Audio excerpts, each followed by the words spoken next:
नमो नमः। आज अत्यंत आवश्यक विषय पे हम चर्चा करते हैं। विषय है कक्षा 9th के लिए बहुत ही महत्वपूर्ण है। तो नबी के बच्चों को ये कन्फ्यूजन अभी है कि तैयारी कैसे करें, उनके लिए मैं बता दूं इसी हिसाब से तैयारी करनी है और इन्हीं सब विषयों में आपको वीडियो बनाऊंगा। तभी जो हमें परीक्षा होने वाली है, देखो बच्चों, तो क्या होता है, हमारे शासन एक अंक योजना हमारी निर्धारित करता है कि किस तहत हमें जो है तैयारी करनी। तो ये अंक योजना है किस तरीके से किस विषय वस्तु संबंधी कितने नंबर के आएंगे। और देखो सत्र 2025-26 का ही है। तो 9th के सभी बच्चे इसको बहुत ध्यान से देखें। ये अंक योजना उनको बहुत अच्छी साबित होने वाली है। इसके अकॉर्डिंग हम तैयारी करेंगे और आपको तैयारी करवाएंगे भी, और आप लोग भी इसके तहत तैयारी देखना। तो अब आप यहाँ देख रहे होंगे कक्षा 9 यहाँ लिखा हुआ है, विषय संस्कृत है, और इस तरफ देखिए पूर्णांक भी दिया हुआ है, समय अपना 3 घंटा है ना। तो अब हम देखते हैं कि क्रम बाय क्रम किस तरीके से हमको तैयारी करनी है। तो हम पहले ही पड़ाव पे चलते हैं, जहाँ पे ये आपको अगर अच्छे से ना दिख रहा हो, देखिए कि मैंने जूम कर दिया है, पूरे स्क्रीन में यही दिख रहा है। तो यहाँ पहले नंबर पे दिया हुआ है शब्द रूपाणी और अव्ययाः। तो बच्चों बहुत अत्यंत आवश्यक है हमको राम शब्द के रूप बहुत अच्छे से देख लेना। राम अथवा बालक के हम शब्द रूप देख लेते हैं तो हमको शब्द रूप तैयार हो जाते हैं। एक जो है स्त्रीलिंग के लिए रमा का देख लेना, अथवा किसका देख लेना, लता का देख लेना है, नमा या लता, इनके देखने से बहुत अच्छा हो जाएगा। और एक पत्र का या पुष्प का, है ना।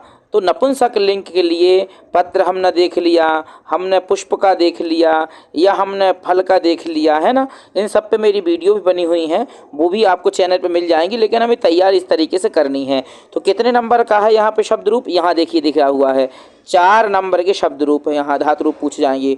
और अव्यय कितने पूछ जाएंगे, 2 नंबर के। टोटल मिला कितने हो गए, 6 नंबर हो गए, है ना। 4 के हो गए अपने शब्द रूप, प्लस अपने 2 के हो क्या हो गए, अव्यय हो गए। तो हमें इसलिए शब्द रूप हमें अत्यंत महत्वपूर्ण है, इसी शब्द रूप याद करना बहुत ही जरूरी है ना, जो कि 4 नंबर के होते हैं। दूसरे नंबर पर हम देख रहे हैं क्या, धातु रूपाणी प्लस उपसर्गाः। तो देखो धातु कितने नंबर की पूछ जाएंगी, 4 नंबर की पूछ जाएंगी। उपसर्ग कितने नंबर का पूछा जाएगा, 2 नंबर का पूछा। देखो यहाँ पे लिखा हुआ है, टोटल मिला के कितने नंबर हो रहे हैं, 6 नंबर। तो ये 6 नंबर अत्यंत महत्वपूर्ण है, इसलिए धातु रूप भी बहुत ज़्यादा हमें जरूरी है। धातु हमने आप लोगों से याद भी कराई है बच्चों से, है ना। हमारे यूट्यूब चैनल पे हमारी पढ़ी भी हुई है धातुओं को बहुत सरलतम ढंग से कि किस तरीके के प्रश्न आ सकते क्या है। बाकी मैं वीडियो भी बनाऊंगा जो महत्वपूर्ण है और परीक्षा उपयोगी हैं, और जो परीक्षा में प्रायः पूछ जाते हैं, तो आप लोग वो भी देखते रहना। और यहाँ पे तीसरे नंबर पर हम देख रहे हैं संधि और समास। तो बच्चों यदि आप किसी ने लाइक ना किया हो तो पहले वीडियो को लाइक कर दो और चैनल को सब्सक्राइब जरूर करो, है ना। और अपने फ्रेंड्स तक भी शेयर करो ताकि वो भी उसको देख जाए। तो लाइक करना ना भूलें और कमेंट करके बताना किस विषय पे आपको वीडियो चाहिए है। तो यहाँ पे हम देख रहे हैं संधि कितने नंबर की पूछी जाती हैं, 3 नंबर की पूछी जाती हैं। प्लस समास कितने नंबर का पूछा जाता है, 3 नंबर का पूछा जाता है। टोटल कितने नंबर जाते हैं, 6 नंबर।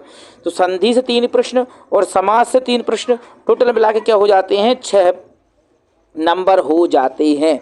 तो ये 6 नंबर अत्यंत महत्वपूर्ण हैं, है ना। तो अभी तक हमने देखो देखते ध्यान से जाना। फिर चौथे नंबर पे हम देख रहे हैं क्या, प्रत्यय, है ना। फिर एक पदेन प्रस्तोत्तराणि। तो प्रत्यय यहाँ देखो सामने बिल्कुल, यहाँ से देखोगे यहाँ अंक भी लिखे हुए हैं, है ना। ये आपका ब्लूप्रिंट, इसके साथ तैयारी करनी है।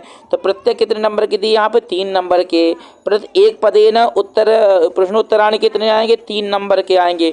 टोटल कितने हो गए, 6 नंबर हो गए, है ना। चौथे प्रश्न तक प्रत्येक 1 से लेकर 5 तक है। पहला प्रश्न भी 6 नंबर का, दूसरे प्रश्न भी 6 नंबर का, तीसरे प्रश्न भी 6 नंबर का, चौथा प्रश्न भी 6 नंबर का, और 5वां 6 नंबर का। तो चौथे प्रश्न तक हम अभी देख ही लिए हैं कि हमारे किस तरीके से नंबर हमारे आने हैं। तो हम देखते हैं नंबर 5वां प्रश्न कि क्या आता है हमारे इसमें अंतर्गत विशेष विशेषण, फिर पर्याय शब्द और विलोम शब्द, है ना। तो विशेष विशेषण देखिए इस तरफ यहाँ सीधे दिख रहे होंगे। 2 नंबर के क्या आएंगे, विशेष विशेषण आएंगे। फिर 2 नंबर के क्या आएंगे, पर्यायवाची आएंगे। फिर 2 नंबर के क्या आएंगे, विलोम आएंगे। टोटल मिला के हो गए 6 नंबर, है ना। तो ये 6 नंबर भी देखो कितने कितने, ये मत सोचो कि हमें क्या है विशेष विशेषण क्या 2 नंबर के ही आते हैं, क्योंकि हर जगह से हमको तैयारी करनी पड़ती है और एक एक 2 नंबर मिलाकर ही हमारा काम पूर्ण रूप से तैयारी हमारी हो पाती। इसलिए वो एक एक 2 नंबर भी बहुत ही महत्वपूर्ण होते हैं, है ना। और इन सब विषयों पे हम पूरे आपकी ओवरऑल जो है सभी पाठ के अंतर्गत कितने आपके पर्याय शब्द हैं उन सब पे हमारी वीडियो पड़ी हुई और हम बनाएंगे। विलोम कौन से अत्यंत महत्वपूर्ण है ना, विशेष विशेषण कौन से महत्वपूर्ण है, तो सारी चीज़ों पर हमारी वीडियो है। आप लोग और कमेंट कर बताना कि इस पर चाहिए है। मैं कुछ हमने डिस्क्रिप्शन में डाल दी हुई हैं, वहाँ जाकर भी चेक कर लेना, देख लेना, है ना। 6 नंबर पर देखो हमारे हैं पाठगत प्रश्नोत्तराणी। तो बच्चों ये बहुत महत्वपूर्ण होते हैं, जो कि हमसे कितने पूछे जाते हैं, 10 नंबर के ये आते हैं ना। तो हमसे 10 पूछे जाते हैं, है ना। प्रश्न नंबर कितने से लेकर के 6 से लेकर के कहाँ तक, 7, 8, 9 और 6, 7, 8, 9, 10 नंबर तक, है ना। और ये अथवा में आते हैं, है ना। तो हमें 10 प्रश्न आते हैं, उनमें से कितने करने होते हैं, 5 करने होते हैं। तो ये 5 और 1 होता है कितने नंबर का, 2 नंबर का होता। 2 पंजा कितने हो गए, बराबर 10 हो गए। तो 10 नंबर के ये रहते हैं, इसलिए ये अत्यंत ही महत्वपूर्ण है। इसलिए जो है हमें पाठगत प्रश्नोत्तर की तैयारी भी होनी चाहिए। कौन कौन से महत्वपूर्ण प्रश्न हैं उस पर भी मेरी वीडियो बनी हुई है। कक्षा 9वीं के लिए महत्वपूर्ण कौन से रहेंगे प्रश्न, तो वो भी हम आपको बता देंगे। अब आते हैं, हम देखते हैं क्या, प्रश्न निर्माणम। प्रश्न निर्माण कितने नंबर का आता है, 2 नंबर का आता है।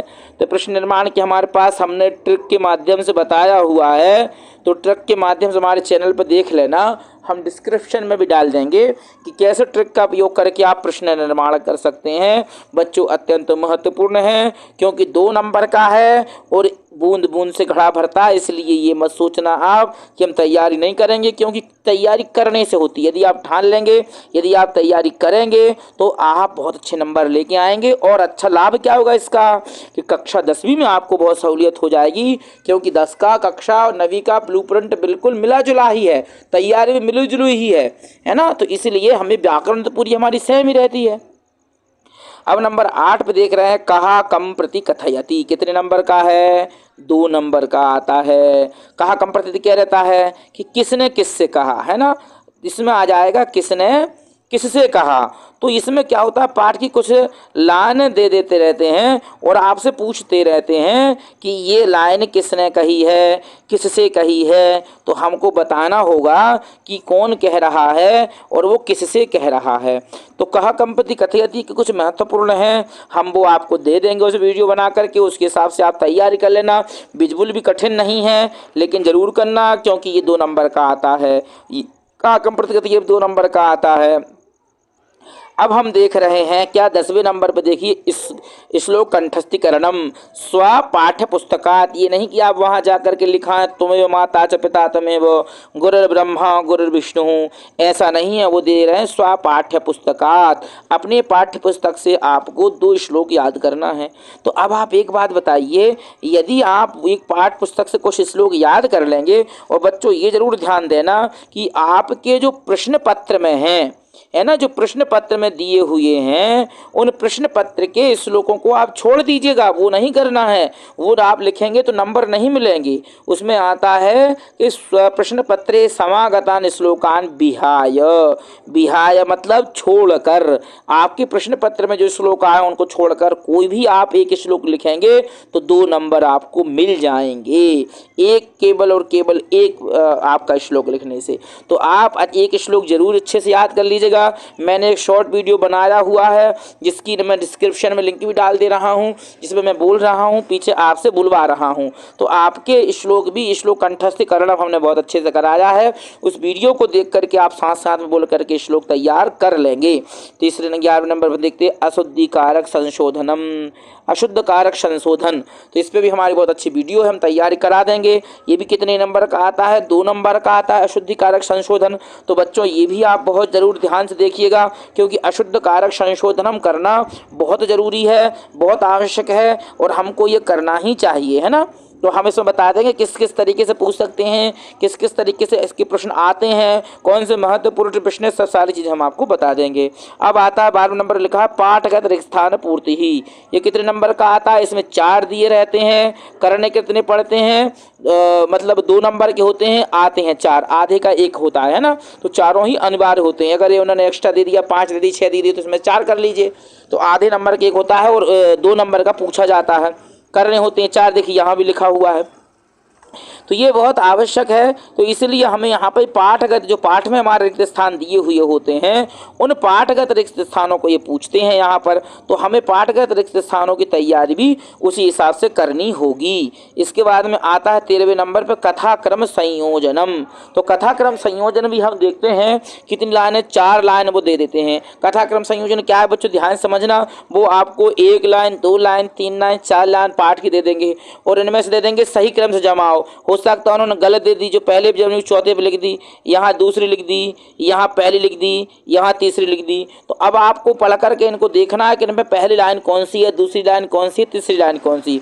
उसे कहते हैं कथाक्रम संयोजन। मैं आपको इसमें एक प्रश्न पत्र हल करके बताऊंगा, जो गत वर्ष का प्रश्न पत्र रहेगा, हम उसको बढ़िया से हल करेंगे, सारे प्रश्नों को समझाएंगे और बताएंगे कौन से प्रश्न में क्या करना होता है। तो आप बहुत ध्यान से देखना और समझने की कोशिश करना, और जो ना आए वो कमेंट में मेरे से पूछना, मैं उस पर वीडियो बना के डालूंगा कि सर हमें ये समझ में नहीं आया है। हम आपको बहुत अच्छे से, बहुत आराम से और सरल भाषा में समझाने का पूरा प्रयास करेंगे, निश्चिंत रहें आप। तो कथाक्रम संयोजन हमारा हो गया। अब हम आगे देखते हैं गद्यांशम अधिकृत्य अवबोधात्मकम प्रश्नानि। कितने नंबर का है, 3 नंबर का है। तो आपको क्या करेंगे, एक गद्यांश दे देंगे। गद्यांश मतलब एक पाठ की आपको कुछ लाइन लिख करके दे देंगे और आपको उन लाइनों को पढ़ करके नीचे लिख देंगे, क्या प्रश्न लिख देंगे, नीचे प्रश्न दे देंगे। कितने प्रश्न, 1, 2 और 3 प्रश्न दे देंगे। तो यहाँ से पढ़ते रहिए ऊपर से और पढ़ करके यहाँ पे उनको हल करते रहिए। तो ये गद्यांश आधारित होता है, यही देखो नीचे लिखा है पद्यांश आधारित, यही नाट्यांश आधारित। 3 प्रकार के होते हैं, गद्यांश, पद्यांश और नाट्यांश। तो यही रहता है कि उनको पढ़िए और नीचे उनके क्या करिए, 3 प्रश्नों को हल कर दीजिए। तो ये बहुत सरलतम होता है, बहुत बिल्कुल भी कठिन नहीं है। बस ये देखो यहाँ पर दिया हुआ गद्यांश, पद्यांश और नाट्यांश, इन तीनों में कुल मिला के ऊपर एक ऐसे पद्यांश में क्या श्लोक दिया रहेगा 2 लाइन का, और श्लोक को पढ़िए, नीचे 1, 2, 3 3 प्रश्न दिए रहेंगे। तीनों प्रश्नों को इसमें से पढ़ करके करना होता है। ये आप बहुत अच्छे से जानते हैं। मैं आपको एक प्रश्न पत्र जब हल करके बताऊंगा तो ये अच्छे से बता भी दूंगा। तो कुल मिला के आप इसको जब समझते रहेंगे तो बहुत अच्छे से हो जाएगा। और ये इतना सरल होता है बच्चों, आराम से हो जाता है, क्योंकि इसमें महत्वपूर्ण हमारे 9 नंबर आए होते हैं, 3 तक का 9 नंबर हो जाते हैं। और एक चौथे नंबर का अपठित गद्यांशम, एक हमारे पाठ्य पुस्तक से नहीं दिया रहता है, अलग से देते हैं, जो कि कितने नंबर का रहता है, 4 नंबर का रहता है। और इसमें से भी क्या करते हैं, शुरू में कुछ हमारी लाइन लिख देते हैं, वो उन लाइनों को पढ़ करके हमको नीचे जो है 4 प्रश्न करने पड़ते हैं। इसमें 4 करने पड़ते हैं, वो 6 दे दें, 5 दे दें या 4 ही दे दें, हमको 4 ही अनिवार्य होते हैं। 4 करके 4 नंबर मिल जाएंगे, 9 और 4 13 नंबर बच्चों बहुत ही महत्वपूर्ण है, जो आपको कहाँ से मिल जाएंगे, केवल और केवल उसी पेपर में से अच्छे से आप पढ़ के समझ के। मैं करना भी दिखाऊंगा आपको जब एक प्रश्न पत्र सॉल्व करूंगा कि किस तरीके से अपन गद्यांश पद्यांश में से अपन प्रश्न ढूंढते हैं, किस तरीके से करते हैं हम, वो आपको वीडियो के माध्यम से समझाएंगे। तो वो आपको पढ़ना है। हम 18वें नंबर पर देखते हैं, लिखा हुआ है पत्रम या आवेदन पत्र लेखनम, है ना। औपचारिक और अनौपचारिक 2 प्रकार के पत्र आपके पूछे जाते हैं। एक क्या पूछा जाएगा आपसे, औपचारिक पत्र पूछा जाएगा, जो आपको कक्षा अध्यापक के लिए, अवकाश के लिए, शुल्क मुक्ति के लिए, स्थानांतरण के लिए। एक क्या देंगे आपको, अनौपचारिक दे देंगे, है ना। अनौपचारिक दे देंगे कि आपकी बहन की शादी है, आपके मित्र को आमंत्रण करने के लिए पत्र लिखिए, या आपके अच्छे नंबर आए हैं, माता पिता को सूचना देने के लिख लिए। तो औपचारिक अनौपचारिक में से हमें बहुत अच्छे से पता है कि एक हम अवकाश के लिए याद कर लेंगे बहुत अच्छे से, और बहुत सरल भाषा में मैं आपको ये दे भी दूंगा कि बिल्कुल सरलतम ढंग से आपकी, क्योंकि 4 नंबर का आता है बच्चों अवकाश का पत्र, इसलिए इसे हमें याद करना है। और एक हम किसका कर लेंगे, शुल्क मुक्ति का कर लेंगे, है ना। शुल्क मुक्ति के लिए कर लेंगे 2 अवकाश पत्र, बिल्कुल सरलतम भाषा में, जो आपको केवल थोड़े से रिवीजन से अच्छे से याद हो सकते हैं, वो हम आपको वीडियो बना करके डाल देंगे, है ना। तो उनको बहुत महत्वपूर्ण तरीके से देखिए, क्योंकि 4 नंबर अत्यंत महत्वपूर्ण हैं। फिर क्या है, निबंध लेखन। तो निबंध लेखन भी हम आपको सरलतम ढंग से 2 नंबर आपको निबंध याद करना है बच्चों, ध्यान दीजिएगा। एक आपको करता है क्या, संस्कृत भाषा या महत्व का, और एक करना है आपको कालिदास का। आप 2 निबंध याद कर लेंगे। कक्षा 10वीं में भी ये दोनों साथ देंगे आपको, कक्षा 10वीं प्लस कक्षा 11वीं प्लस कक्षा 12वीं में 11वीं में आपको संस्कृत जरूर लीजिएगा बच्चों। संस्कृत बहुत महत्वपूर्ण भाषा है, हमको सबको सिखाने वाली है ना, तो ये आपको हर जगह काम आएंगी। तो 4 नंबर का हो जाता है। तो बच्चों यदि आप यहाँ से अवकाश का पत्र याद करके जा रहे हैं, प्रार्थना पत्र याद करके चले जा रहे हैं तो 4 नंबर आ जा रहे हैं। यदि आप निबंध याद करके चले जा रहे हैं 4 नंबर आ जा रहे हैं। श्लोक याद कर ले रहे हैं 2 नंबर उसके हो जा रहे हैं। टोटल मिला के 10 नंबर आपके ये हो जा रहे हैं। और 13 नंबर आपके गद्यांश पद्यांश नाट्यांश के हो जा रहे हैं। कितने नंबर हो गए यहाँ पर आपके? 23 नंबर आपके ये हो गए। और 30 नंबर की आती है आपकी व्याकरण। इसमें से आपने अगर थोड़ा समझ के हमारी वीडियो माध्यम से कर लिया, 20 किया, 20 और 30 53 नंबर आपके हो जा रहे हैं। मतलब 50-60 नंबर आप केवल और केवल बच्चों सामान्य सी तैयारी से आप लेकर के आएंगे। इसलिए आप हमारी वीडियोस को देखिएगा, चैनल को लाइक सब्सक्राइब जरूर करें। आगे वीडियो हम डिस्क्रिप्शन में दिए उनको देख लें और वीडियोस को देखते रहिए, आगे आपके लिए बनाऊंगा। और जिस पे आपको चाहिए उस पर मुझे बता देना, मैं अच्छी सी वीडियो बनाऊंगा। फिर मिलते हैं अगले वीडियो में। नमो नमः।